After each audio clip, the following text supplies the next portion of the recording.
السلام علیکم ورحمۃ اللہ وبرکاتہ۔ میرا اور میرے شوہر کا تعلق ایک ماڈرن لبرل بیک گراؤنڈ سے ہے، جہاں اسلام کی بنیادی نکات ہی مکمل اسلام سمجھا جاتا ہے، اور ظاہر ہے اس میں پردے اور حجاب کا تو سوال ہی نہیں پیدا ہوتا۔ تو دین کی طرف آنے سے پہلے میرا لائف سٹائل کیا تھا، اس پر بات کرنے کا زیادہ فائدہ نہیں ہے۔ ہاں، بس یہ ضرور کہوں گی کہ اللہ نے ہدایت کے راستے پر ڈال کر بس مجھے ایک اور موقع دے دیا کہ میں اپنے آپ کو اور اپنے گھر والوں کو برے انجام سے بچانے کی ایک اور کوشش کر لوں۔ اس سفر کا آغاز اس بے چینی سے ہوا کہ اللہ نے ہر طرح کی نعمت سے مجھے نوازا ہوا ہے، شوہر، بچے، پیسہ، عزت۔ But what am I doing for Allah? There has to be more to life than having fun with friends and going on vacation. اس بے چینی میں خود سے قرآن پڑھنا چاہا، لیکن اس سے بے چینی کچھ اور ہی بڑھ گئی، کیونکہ بہت سی باتیں بظاہر عقل ہی نہیں مان رہی تھی۔ نساؤکم حرث لکم فأتوا حرثکم انا شئتم، تمہاری بیویاں تمہاری کھیتیاں ہیں، بس تم اپنی کھیتیوں کو جہاں سے چاہو آؤ۔ Now what does that mean؟ سمجھ ہی نہیں آتا تھا۔ ان شارٹ، اللہ کی توفیق سے ایک قرآن کلاس جوائن کر لی۔ اس وقت میں اپنے سب چاہنے والوں کو ساتھ ساتھ ایک ڈسکلیمر بھی دے رہی تھی کہ میں بالکل اپنا حال حلیہ نہیں بدلوں گی، بس قرآن سمجھنا چاہتی ہوں۔ مجھے لگا کہ شاید اللہ نے میری دعا سن لی تھی، اور میری دعا یہی تھی، یا اللہ، I want to know what you have spoken to me about in your book۔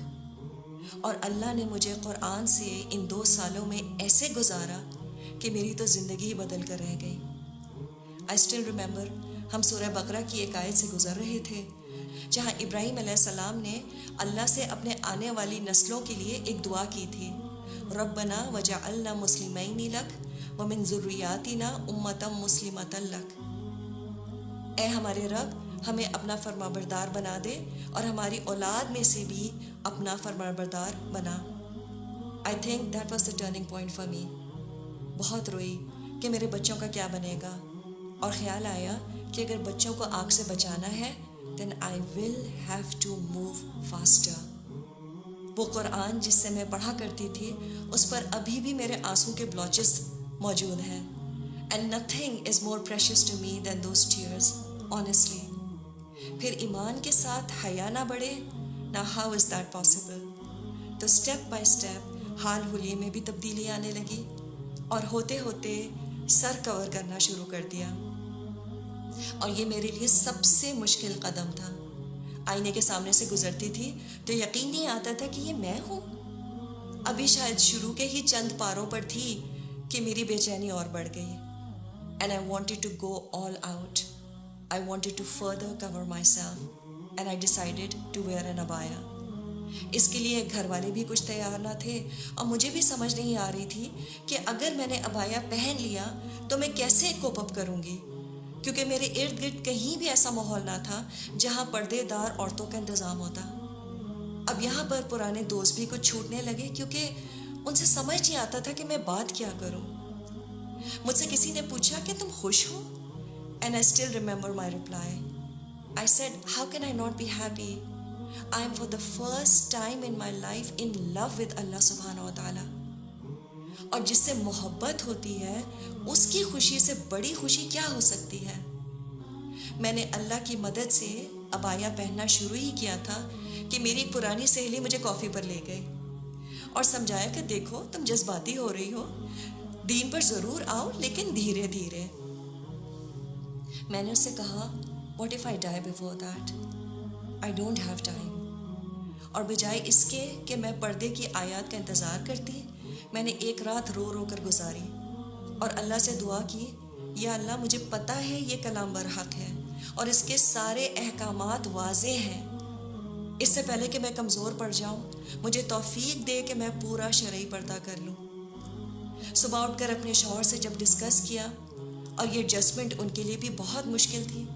He wasn't prepared for such big and drastic changes in my life، لیکن اللہ ان کو بہترین اجر دے، انہوں نے میرا یہ حال دیکھ کر کہا، go ahead، اللہ مالک ہے۔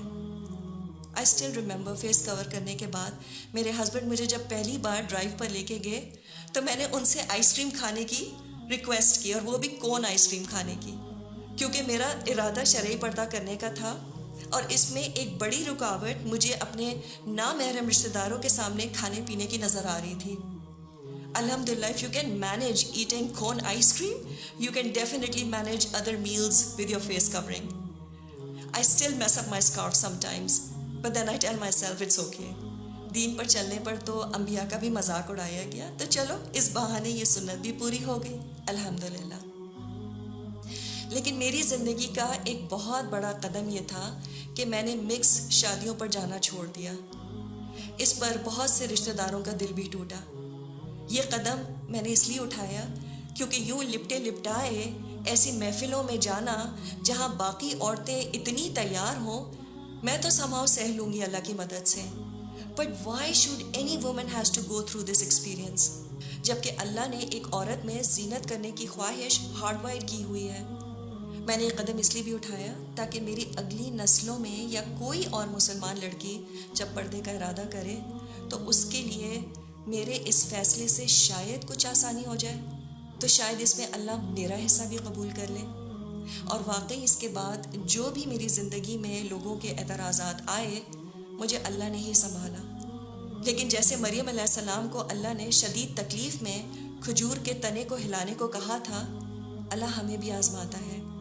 He wants us to see shaking the date palms in our lives، اور اس کے بعد اللہ کی مدد ضرور آتی ہے۔